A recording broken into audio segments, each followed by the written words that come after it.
Donald Trump is moving the economy like crazy. Everything is going up, down, in circles, sideways. Everything is going crazy, such as the food, the gas, the stock markets, gold, silver, everything. Everyone's confused. In today's video, we're going to break it down A to Z. Yep.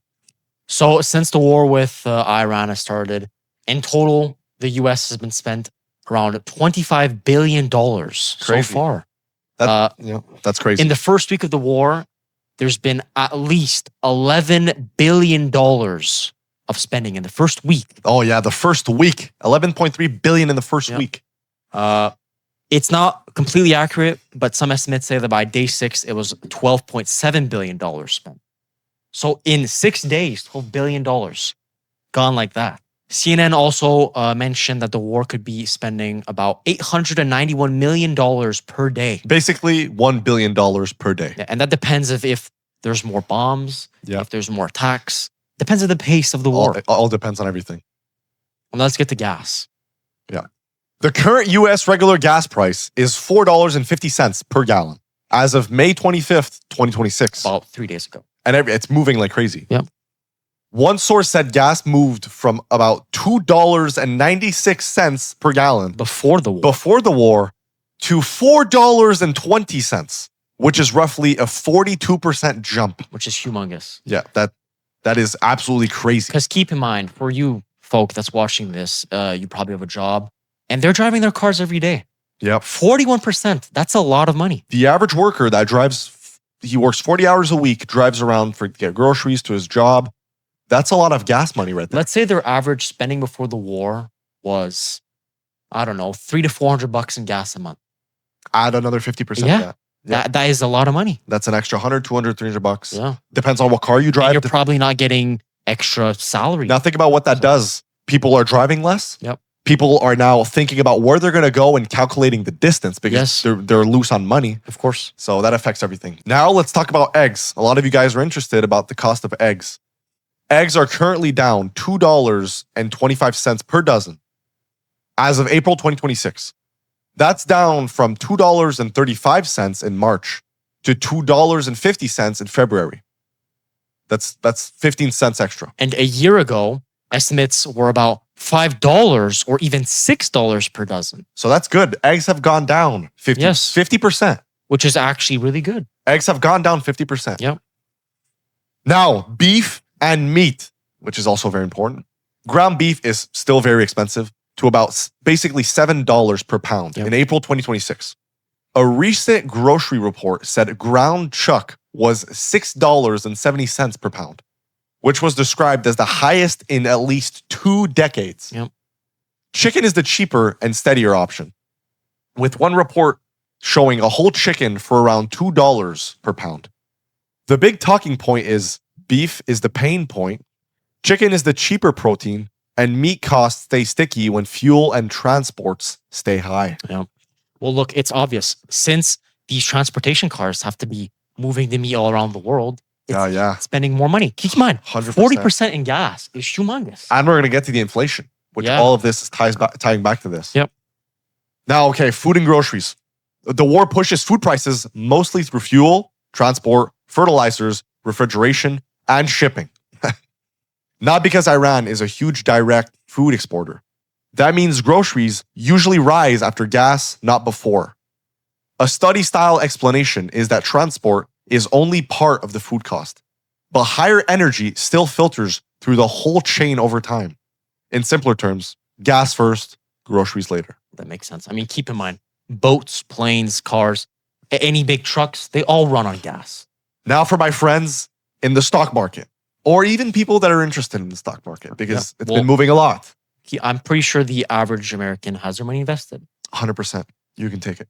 Now, I'm not going to get into all the details with the companies since there's a lot, but a lot of the gas companies like Exxon or Chevron, these other ones, I've never heard of them, but Coconut Phillips or EOG Resources, all these that are energy related like gas, power, electricity, they've all gone up since then. Now, keep in mind, when these companies go up, it actually affects airlines, cruise lines, hotels, and anywhere in the world, pretty much, that is related to gas. Also, you forgot to mention, The big winners in the stock market when there's war are usually energy stocks and defense stocks. Yes, that's true. When the Middle East gets hotter, the losers in the stock market are usually airlines, cruise lines, hotels, and travel names because fuel costs rise and people travel less. As I mentioned. 100%, and that's very clear. Now for the housing. Housing gets hit more indirectly through bond yields and mortgage rates. Yeah. Not instantly like gas. When oil and inflation rise, mortgage rates can stay higher, which makes homes less affordable. Well, already off the bat. Yeah. For the average 30, 20, even 40-year-old nowadays, houses are extremely expensive. Very, very It expensive. depends where you are, but mainly everywhere in the world, it's too much money. Too much compared money. to the average salary. For the average salary, the average worker putting in 40 hours a week, he has a family, it's going to be very, very hard. Food. Have to provide, paying your taxes. It's very hard to afford a home in 2026, especially with the war. Yeah. Especially with the war. Of course. So I can't even imagine working hard and then gas goes up 40%. Yeah, 50%. Yeah. And imagine you're working construction where you have to be driving. And also from A to B. beef, chicken, gas, inflation. Yeah. Everything's going up. At least eggs are cheaper. At least. Yeah, we need to look at the good side. Okay. So the chain is war, oil, to inflation, to rates, and then housing pressure. That's how that works.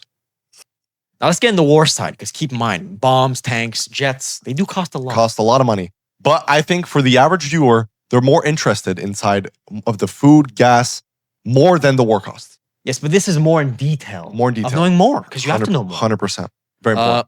Now, since the war, the US have used 1,200 Patriot interceptors. One of those interceptor bombs pretty much cost over $4 million. That's a lot of money. That's a lot of money. It's a lot of money. Now, I don't know a lot of these stuff, which probably you don't also, the viewer, but the US has used Tomahawk cruise missiles. These sound really cool. It's nice. Tomahawk missiles. They've used 1,000 of those, and one of those cost $3.6 million also. A lot of money right there. So that adds up more. That's crazy. They also used ground launch missiles with the first phase including very expensive precision weapons. There's no costs, which these are probably private. These are like guns that ammos that we've undisclosed prices.